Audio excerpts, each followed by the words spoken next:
Nemo sena kasibosa adi muratini jabanu basisa galande khendumu sena kasibosa galande khendumu sena kasibosa galande khendumu sena kasibosa ega kabajumtoota daawwattoota keenya kan argamnu mana barumsa sadarkaa tokkoffaa meeratti argamna.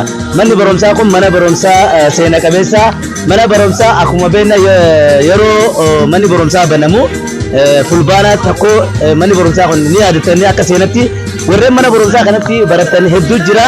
Namoota ciccimoo sadarkaa federaala irraa jiran ni jira. Biyya alaa imbaasiilee adda addaa keessa hojjetan ni jira. Manni barumsaa meeraa kun barattoota hedduu as keessaa oomishee itti gaafatamtuun konistiraashinii manneenii Itoophiyaadhaa yeroo ammaa adda caaltullee mana barumsaa kana keessa barattee warreen paarlaamaa keessa jiran hedduu kiimiyaa fa'aa magartuu fallee mana barumsaa kana keessa baratanii kanaaf manni barumsaa kun Ahmad Siraaj waajjira barnoota federaalaa keessatti hojjetu mana barumsaa kana keessa baratee